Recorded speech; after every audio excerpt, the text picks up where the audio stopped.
Hey folks, Nick here from Another BookTube channel, and today I want to talk a little bit about The Sundial by Shirley Jackson. This is a book of hers that I never hear about. I picked it up off the shelf at Barnes & Noble, having known absolutely nothing about it, because it's never discussed.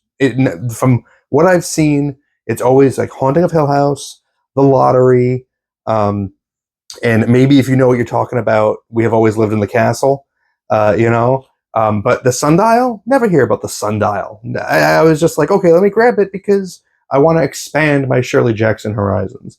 And this book was absolutely incredible. And I think that this is as good as Hill House, as good as Castle. And I think more than anything, this book showcases what Shirley Jackson is so good at and people misunderstand about her, which is that Shirley Jackson is hysterical. Shirley Jackson is so funny. Her writing is so witty and it's so deliberately comical. It's not funny in like it's dated and so like the scares are goofy kind of way. She wrote her books to be funny. I completely believe that 100%. Not just this one. Haunting of Hill House is a very funny book. Like if you are completely opening yourself to it and you're not just lasered in like, okay, this is going to be a horror book, so I'm going to read it as a spooky book. Blah, blah, blah, blah, blah. No, whoa, I dropped the book. No, if you are actually reading it and thinking about it critically and taking it in the way it was intended, it's a very funny book. We Have Always Lived in the Castle also has a lot of humor in it. This is, I would say, of the books I've read by Shirley Jackson, which I haven't read like all of them. I have only read Hangs a Man other than this, and that I didn't find funny at all or good at all. Really, I didn't care for that book. This is her most overtly funny book, and I think I'm probably gonna make a silly thumbnail for this video to kind of tip my hand a little bit. But this book felt like the precursor to comedies like It's Always Sunny in Philadelphia. I really felt like I was reading a ridiculous episode of Sunny while reading this, and it was great. It was the best thing about it. I'm getting way ahead of myself. What is this book about? The Sundial is an ensemble book, which is great. She's so good at that. It's an ensemble book about a dysfunctional family that lives in a big mansion. They are from old money, very wealthy. They live big house, maybe on a hill. I don't know if it's on a hill, but the quintessential house on the hill type of family who don't interact with the villagers, who are less fortunate, and they are very dysfunctional. They're all gathered together because a member of the family has died under mysterious circumstances.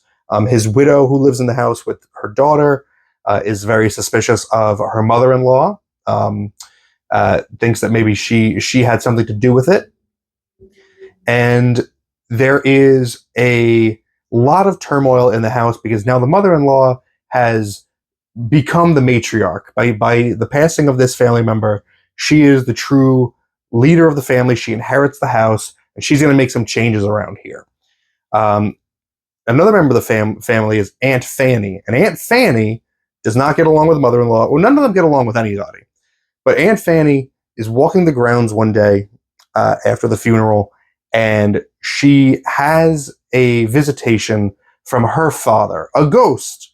Her father's been dead for many years. Father comes to her and basically says, the world is going to end soon. Don't know when, but soon. And everyone who's in the house when it ends will be safe. Everyone outside the house will not be. But I will protect you as long as you're inside the walls of this house. You'll be fine. So she tells this vision to everybody else, who immediately buys it. And that's kind of what makes this premise work, is that everyone has to buy it in order for it to work. Also, perfect setup for an episode of It's Always Sunny in Philadelphia. Like Charlie huff and glue one day, has a vision, and is told that the world's going to end, and Patty's Pub is the only place that's going to be left standing. And he tells the gang about it, and the gang is like, well, we got to stay in the bar, and we've got to decide, like, who are we going to invite in with us? And more importantly, And that's what happens in here, is make plans for what they're going to do after the end of the world. And that's what a lot of this book is this ensemble cast becoming more and more selfish. They start selfish and they just get more and more selfish, and they're starting to think about, what am I going to do once the world is over? Like, what's my new role going to be? What's my new personality going to be? How am I going to reinvent myself?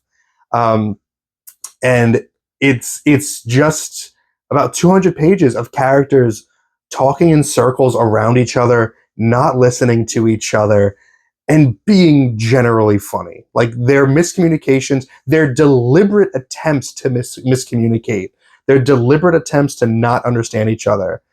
It screams It's Always Sunny in Philadelphia to me. And even just like the decisions that the characters make, like they decide to throw a big party on what they determine is going to be the penultimate day, like, you know, the day before the apocalypse. And they said, we're going to invite all the townspeople to the house. We're going to give them like one last chance to like have a nice time. And that's something that the gang would do. They would invite everybody to Patty's Pub. They would have a big blowout, and things would go terribly awry for them. And there is a scene, I can't talk about it in depth because it's at the very end. It is a big spoiler. But there's a scene at the very end of this that I truly believe you can pull out the dialogue from it, pop it into an episode of Sunny, and change nothing about it, and it works. Like, I was rolling reading this scene. It's just not what you expect. It's not what people have this expectation of Shirley Jackson to be this great horror writer. And I think they go into her books and they get disappointed by the fact that they're not super scary. And they weren't meant to be terrifying, in my opinion. Like, Hill House has some spook to it, very, very overtly. It's very much a ghost story. But this book, like, the marketing on the back, the pull quotes from reviewers, the New York Times book review says, Jackson can summon up stark terror, make your blood chill and your scalp prickle. That is not at all the intention of this book. Not at all. This is a farce. This is basically a farce. This would make a great, like, comedic play, because there is mostly just one set.